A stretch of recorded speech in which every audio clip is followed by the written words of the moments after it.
Jemaat yang dikasihi dalam Tuhan Yesus Kristus, pada zaman pemerintahan Raja Yerobeam I, Israel akan ekonominya sangat baik dan mereka hidup aman damai. Tetapi seiring ekonomi yang sangat baik itu, ada para penguasa, ada para pengusaha yang lebih mementingkan mereka sendiri. Dengan kuasa, dengan uang, mereka berlaku tidak adil dengan cara tidak memperhatikan orang-orang miskin, orang-orang lemah. Tetapi sebaliknya, dengan kekuasaan, dengan uang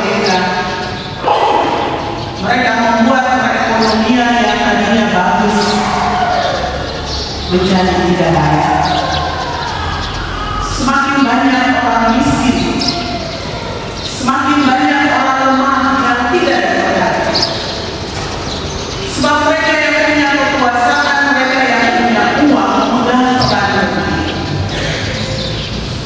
Mereka justru semakin kaya dan masyarakat semakin miskin.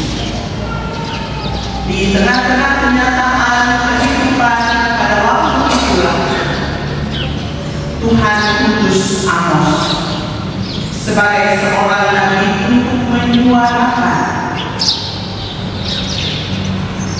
kemarahan Tuhan terhadap mereka. Sebab mereka yang punya kekuasaan telah mengubah keadilan menjadi racun, sehingga keadilan, kebenaran tidak lagi dialami oleh orang-orang pada waktu itu. Para penguasa, para pengusaha melakukan tindakan keadilan bagi orang-orang Israel dengan mengorbankan orang lain. Orang-orang yang punya kuasa, orang-orang yang punya uang ini, mereka seakan-akan seperti orang yang semakin merasa saya mau tahu lah yang keadaan sekitar. Mereka tidak punya lagi rasa empati dengan orang-orang yang ada di sekitar mereka, istimewa orang-orang miskin, orang-orang lemah. Hati mereka telah tertutup dengan kekayaan-kekayaan yang telah mereka hidup, sehingga mereka tidak peduli lagi dengan kenyataan-kenyataan yang ada di sekitar mereka. Mereka menjadi orang-orang yang serakah,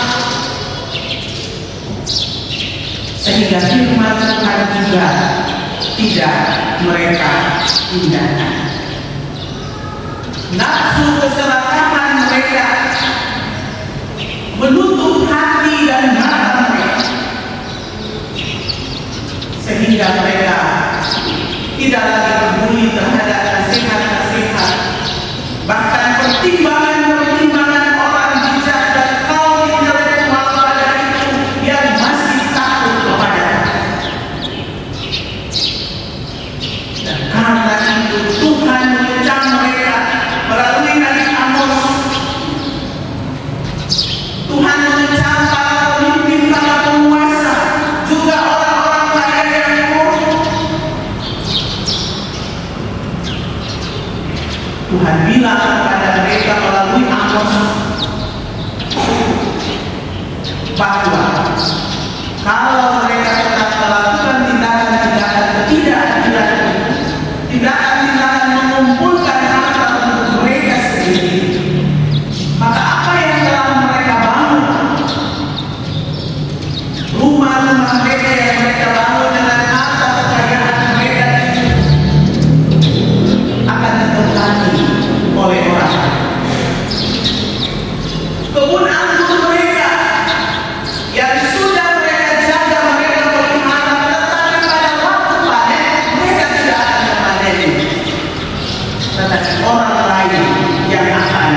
memanen ini. Orang lain itu adalah orang-orang kecil, orang-orang lemah yang selama hidup dengan mereka tidak mendapat perhatian. Dan karena itu Tuhan merubah sesuatu yang tidak baik menjadi baik bagi orang lain. Tuhan menghukum mereka melalui bangsa lain, dan mereka akan menjadi musuh. Tuhan akan membuang mereka ke tanah-tanah, supaya di sana mereka pun akan mengalami kesusahan, akan mengalami bagaimana diperlakukan secara tidak adil, akan mengalami apa yang mereka lakukan pada orang-orang miskin, orang-orang lemah. Dan itu Tuhan, praktek-praktek seperti itu tidak diinginkan oleh Tuhan. Karena itu Tuhan bilang kepada mereka, kalau tidak bertobat maka tempat kalian akan di sana untuk merasakan.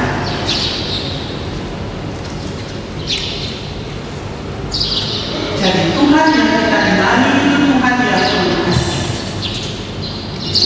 Tetapi Ia juga tidak toleran dengan perbuatan-perbuatan ketidakadilan, perbuatan-perbuatan ketidakbenaran yang dilakukan di dalam kehidupan. Bapak Ibu saudara-saudara yang dikasihi, praktek-praktek dari keadilan sekarang ini banyak kita jumpai di mana saja, di dalam keluarga, di dalam masyarakat, di tempat-tempat kerja, bahkan juga di dalam gereja. Dan praktek-praktek itu kita harus bersama-sama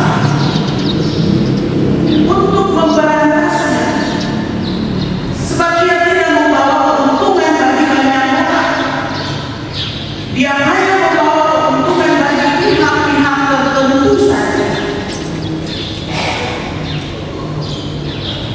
Misalnya Bapak Ibu di dalam gereja,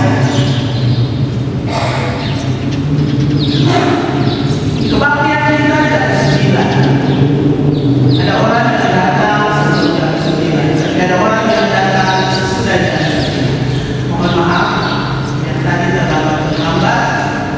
Nah, ini juga proses ketidakadilan yang kita lakukan. Nah, kalau hari ini kita bicara tentang pendidikan keadilan, maka kita harus berubah.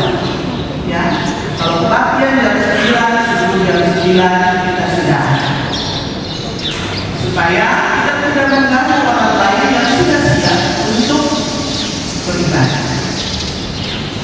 Yang berikut Bapak Ibu di dalam keluarga, itu juga biasanya diskriminasi. Orang tua jangan memperlakukan ketidakadilan itu sejak dini kepada anak. Biasanya kalau anak laki-laki, Bapak Ibu biasa disuruh main boneka-boneka, tidak pernah. Bapak Ibu pasti beli bola, beli pedang-pedang, ya yang layak untuk laki-laki. Begitu juga dengan anak perempuan.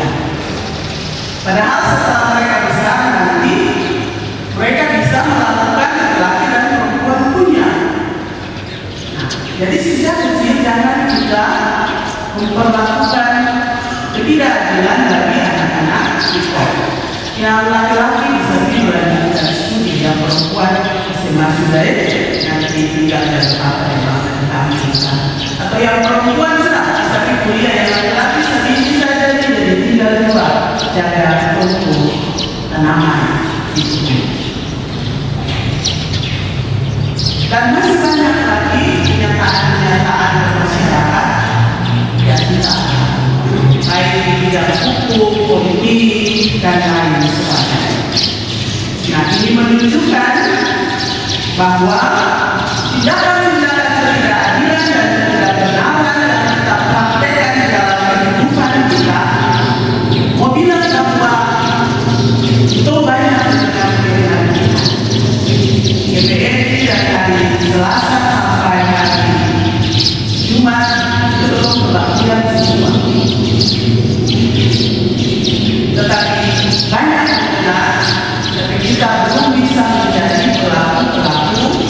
firman. Hal ini disebabkan juga karena iman kita masih terbatas pada bagaimana mendengar firman. Sedikit untuk melakukan, tapi kita tetap bersyukur bahwa melakukan sesuatu yang baik itu dia memang mulai dari mendengar. Mulai dari mendengar, karena kita harus lebih banyak bersaksi supaya banyak orang mendengar. Sebab dari mendengar lalu dia bisa melakukan. Dan karena itu Bapak Ibu satu minggu ini betul dengan supaya dimulai masuk dari tema lain yaitu dengan sedikit. Karena itu Bapak Ibu di hari ini kita diminta untuk tidak lagi melakukan tindakan-tindakan ketidakadilan dan ketidakbenaran, sebab itu tidak dikehendaki oleh sesuai dengan firman kita pendidikan dan keadilan. Maka keluarga menjadi tempat yang pertama di mana pendidikan dilakukan. Keluarga menjadi tempat untuk pewariskan nilai-nilai iman. Karena itu gereja juga menyediakan waktu untuk setiap keluarga pada hari Sabtu ada di dalam bina keluarga. Tapi kita pakai kesempatan itu 1-2 jam dalam nonton tutupi makan, streaming,